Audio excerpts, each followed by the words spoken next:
Let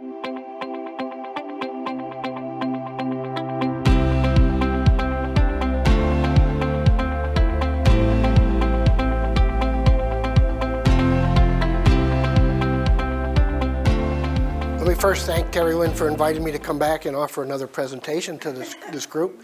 I like to lift the energy a little bit when I start a group, and years ago when I was getting deployed overseas, there was a fellow that came into our squad every morning and he'd say, "Are you fired up?"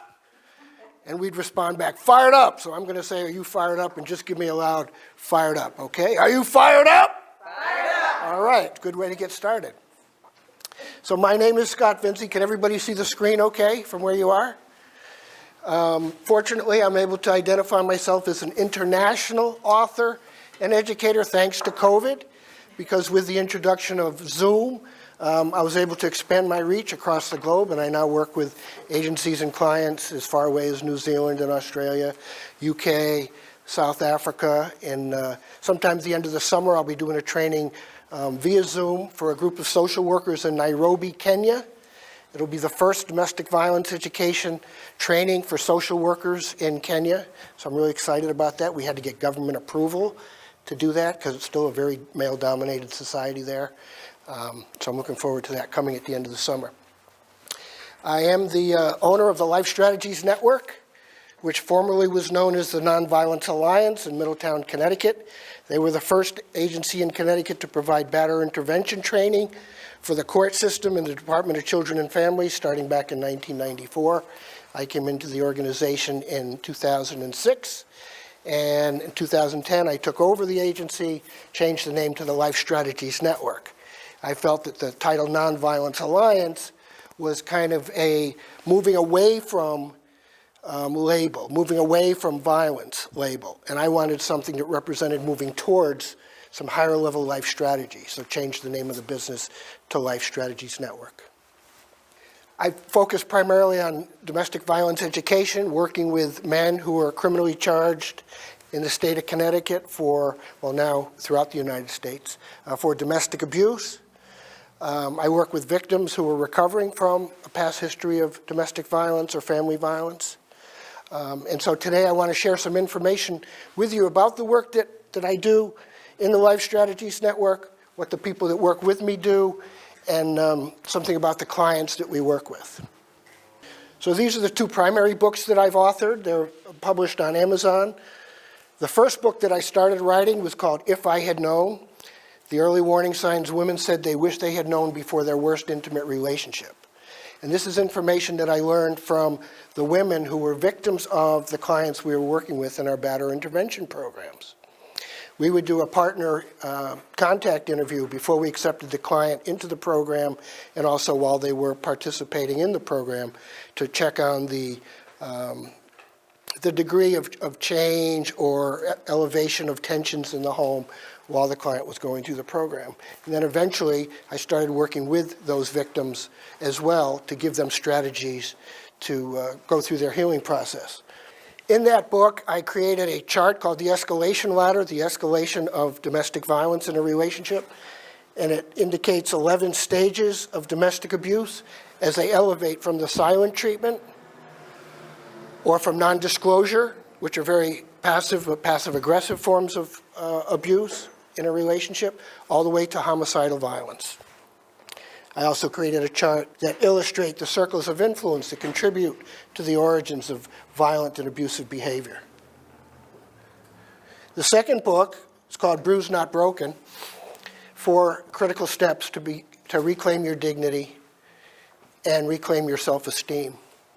While I was writing the first book, I was participating in a writing group, and one of the women in the writing group said to me, "You know, I suffered for 8 years in my marriage, and when I got out, I really didn't know who I was. I didn't have any self-esteem. I was really down on myself for staying in the relationship so long." And she said, I felt bruised, but I knew I wasn't broken. And so I said, "Wow, wouldn't that be a great title?" I said, "I can write that book." So over Memorial Day weekend, 2020, during the COVID pandemic, I wrote about 85 pages that became that book, and that book eventually went to #1 on Amazon in the domestic abuse category. So both of those books are available in Spanish on Amazon, and Over the last couple of years, I've participated in about 4 or 5 Facebook groups that focus on recovery from domestic abuse. And in one of those groups, some of the men contacted me and said, why don't you have a book for men? So I adapted the copy of Bruised Not Broken that I had written for women, and I adapted a copy for men. So I also have Bruised Not Broken for men that's available. And Bruised Not Broken is also available as an audiobook, and it was read by a British woman that I hired that has a very soothing voice, and it really draws people into the text that's in the book and some of the exercises. And I also have what I call the happy cover. Some women contacted me and they said that they wouldn't feel comfortable having the original cover in their home if their partner saw that book on the bedside table. It might elevate their curiosity and they want to know about what they were reading. So I created this pink happy cover of these 4 women on the cover that same book, same content, will draw a little less attention. I've written some special reports. Had a lot of time after the COVID hit and everything was shut down because all the groups were instantly closed. We couldn't meet in the settings that we had. We had 7 locations scattered throughout the state of Connecticut where we would have groups in the evenings. And so I had a lot of time on my hands. So I did a lot of research online, and I took information from academic papers, white papers, professional journals, to create some special reports that I could use to hand out to people. So they're available online on the Life Strategies Network website as PDFs. If you're interested in any of them, you can go there and you can download the PDFs.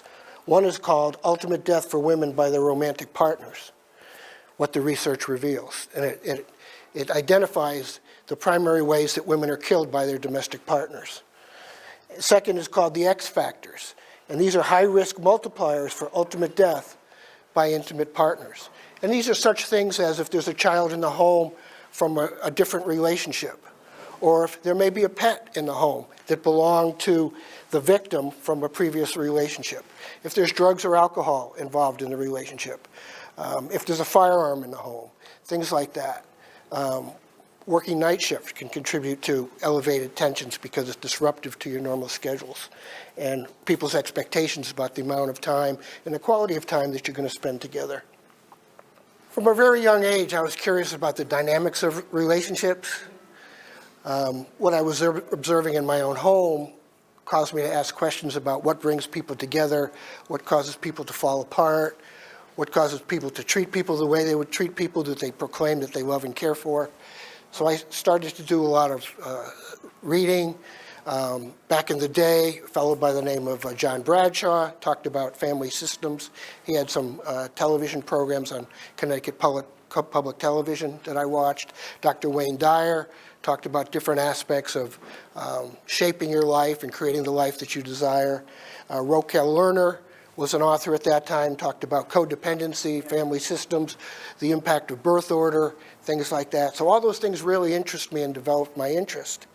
And I don't speak a lot about the intensity of personal experiences because I don't want to expose anybody or shame anybody for what they allowed to exist in any particular relationship. But I'll say that it created some issues for me.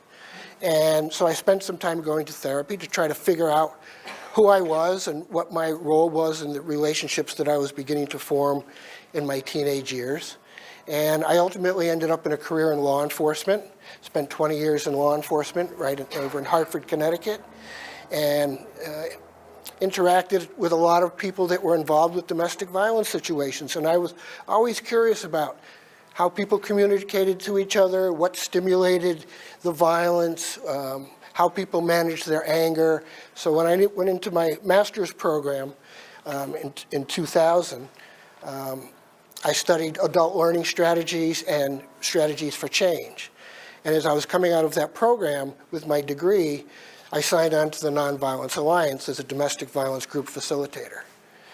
And so I did that from 2006 until 2016, took over the business in 2010, so I was running it with my own focus on expanding the menu of services to include services for the victims of abuse, because there wasn't a program of services for the women at that time that I entered the organization.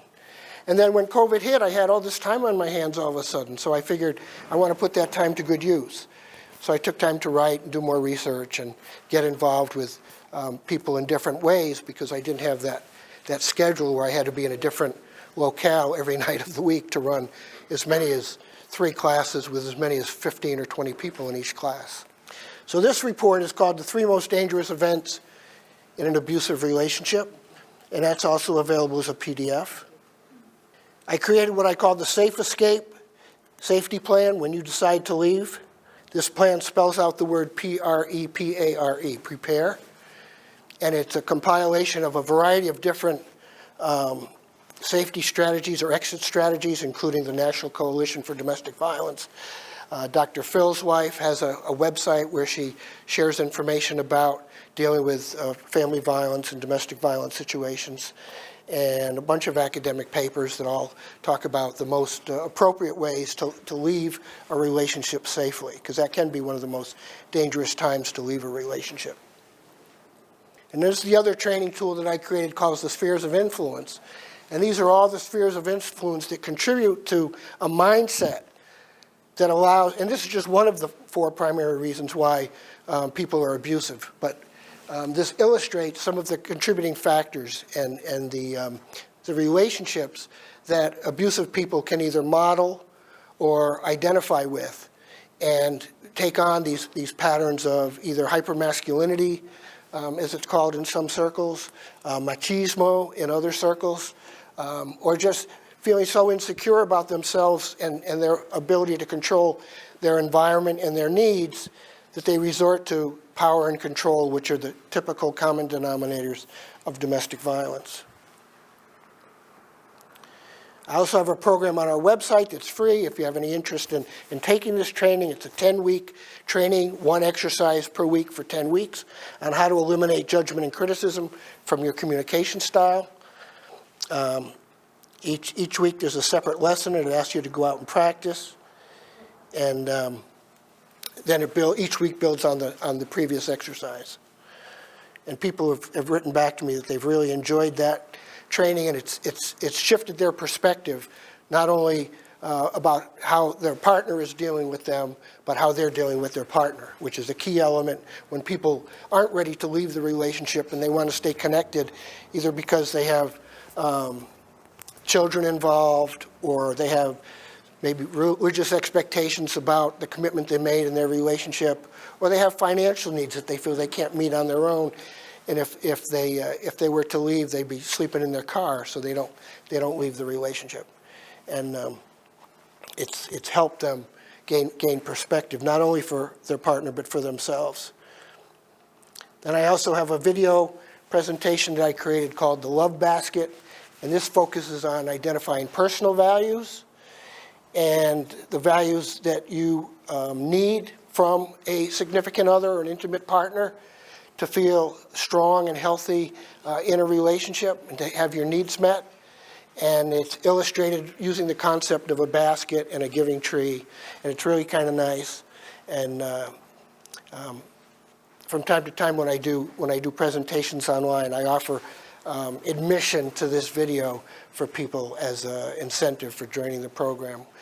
And it's gotten me some really nice feedback about that. It's very visual, talks about 2 people coming together and how they merge, and what values one brings, what values the other one brings, and how they have to be deposited into the relationship.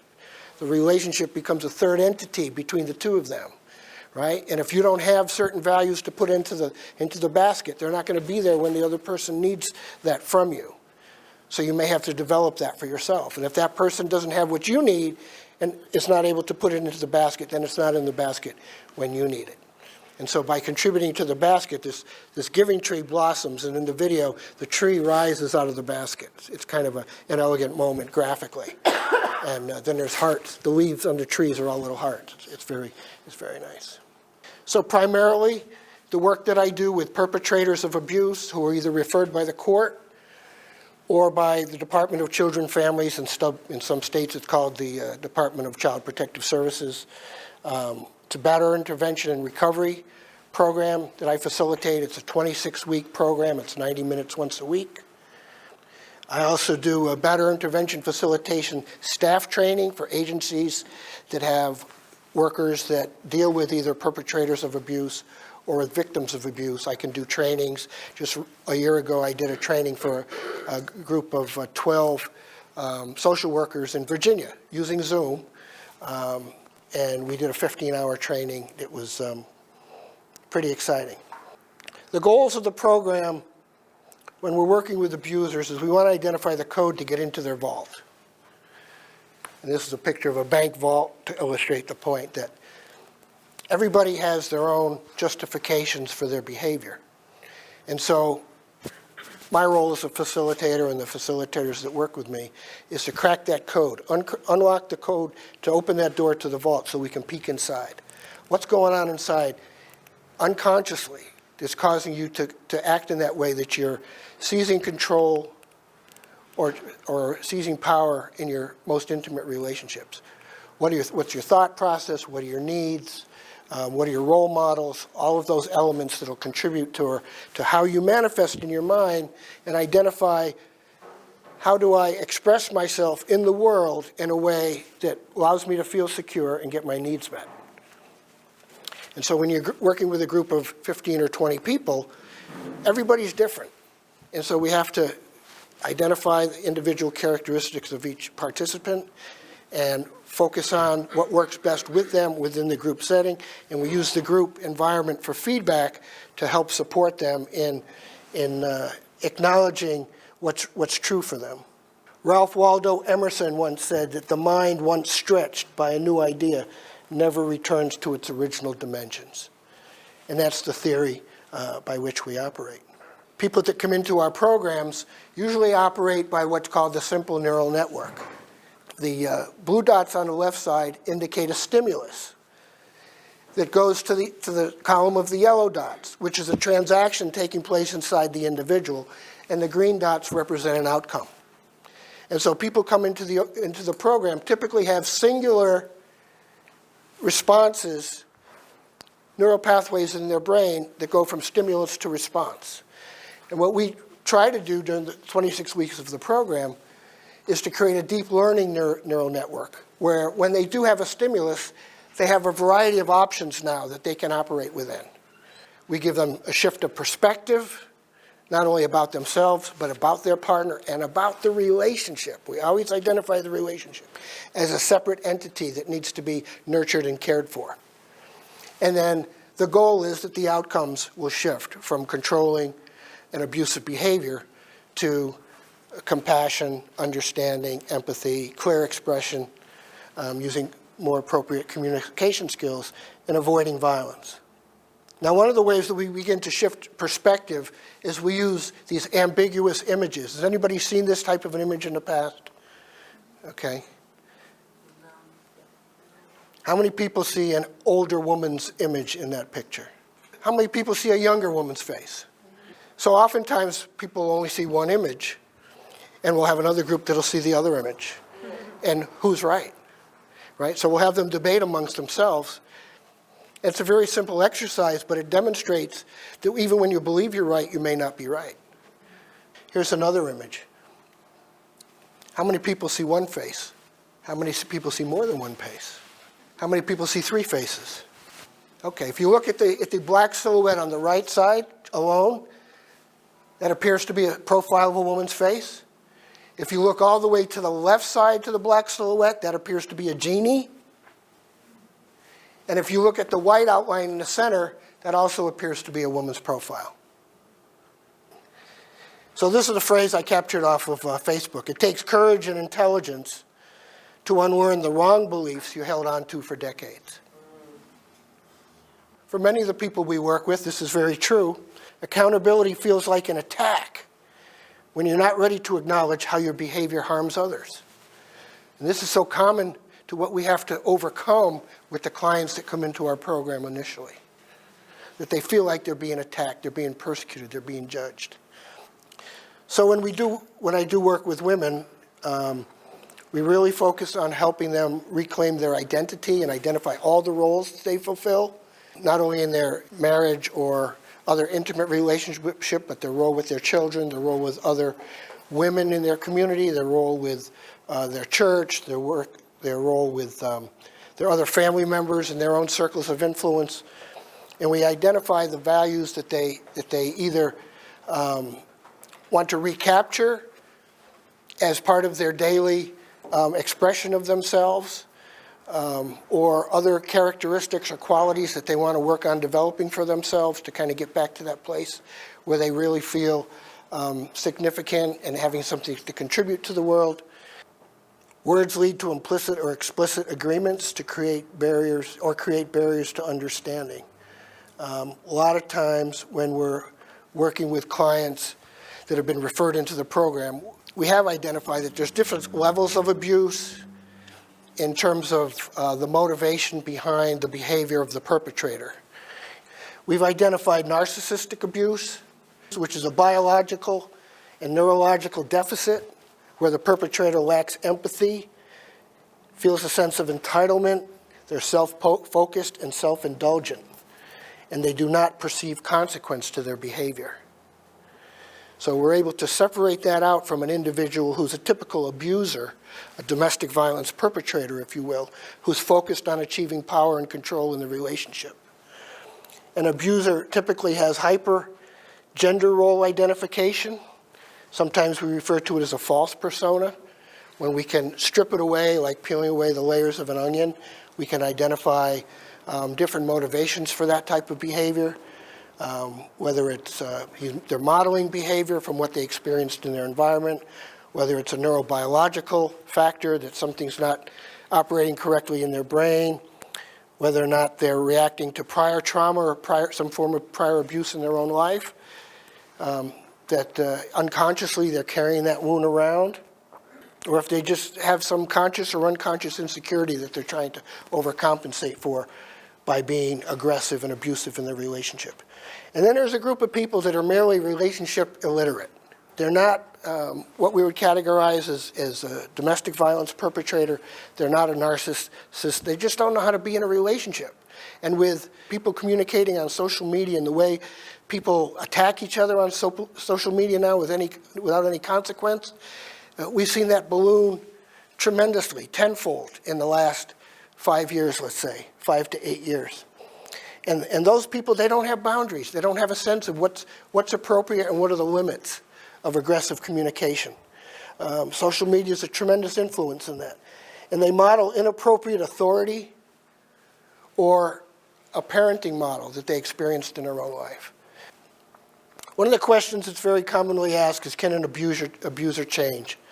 And I have this little acronym that I created here, MIRA. What I've discovered in being involved with this work now, 20 years in law enforcement, another 16 years now doing the domestic violence education, is that in order for change to occur, there has to be first a motivation. That's what the M stands for. But it can't be an external motivation. Like the court is sending me to the program, I have to complete this to satisfy the court. Or my partner told me they're going to leave me if I don't do a program, so I need to do the program. They have to have something that they can articulate that they want to achieve for themselves within the context of their most intimate relationship. Like, I want my kids to think better of me, okay? Or I want to have more time with my kids, and right now I'm protected by an order from DCF where I can't have anything but supervised contact. So there's something that's driving them, that's motivating them, not just trying to satisfy some external influence. The R is they have to demonstrate, when we do our intake interview, they have to demonstrate the capacity for reflection. They have to be willing to look at the events in their past and how they've impacted them, and what behaviors they've incorporated in their persona to compensate for any particular trauma, wounds, hurts, anger, frustration that they've accumulated throughout the course of their lives. We have an exercise that we did when we were in groups, and now I do it with clients over Zoom. It's called Pebbles in Your Backpack. And we go through the timeline of their history, and we deposit a pebble in a backpack. We did it with a real backpack when we had the live classes, and now we do it metaphorically. But deposit into your backpack, and that eventually that backpack has a tremendous amount of weight, and you're carrying that weight around, and you're reacting to the burden of that as you're engaging in these these relationships in your life with your children, with your employer, with your spouse, with your intimate partner, and it's having an impact. So we go through and we sort all those things out. The A is they have to demonstrate that their willingness to accept accountability. Some people have a motivation, some people can reflect, but it's all her fault, or it's all his fault. If they didn't do this, I wouldn't have done that. And so we want to see that at the beginning, and then we work on building that as they go through the program. And part of accountability is not only accepting what I did, but it's also accepting the impact of what I did on my partner and being able to recognize that. That's why this book is so important, and I really try to get this book out to college students. I'd like to create more inroads into high school environments where I can share it with high school students now. But, you know, these early warning signs really open up people's eyes. These are the subtle clues before they manifest as red flags even. You know, everybody's heard of red flags, right? Oh, he did that to me, that's a red flag, you know. But these are very subtle things that you can learn to recognize that are the seeds of those patterns that show up on the escalation ladder over time. And very critical information. And if you use the QR codes, the one on the right takes you to the Amazon book site to purchase the books on Amazon, and the one on the left takes you to the download of this PDF, The 3 Most Dangerous Events in an Abusive Relationship. And then if you do run a business where you have staff or students and you'd like to provide some sort of training for them, I do offer a $1,500 business voucher for any business that I connect with at a presentation. And when we get together and talk about doing a presentation, I take $1,500 off the price of the presentation. And then again, our agency is the Life Strategies Network. We're on Facebook. I have a confidential support community on there. It's the LSN. It's the abbreviation for Life Strategies Network, Confidential Support Community, where people come in and ask questions, and I respond to their questions in that group. It's a private group, so you have to be admitted into the group, and I do some background investigation, if you will, on Facebook to make sure you're a valid account, that you're not a hacker just trying to come into the group. My email address is author.scottvinci@gmail.com. If you have any questions or you want to follow up for anything, just feel free to contact me. And I'm also on LinkedIn.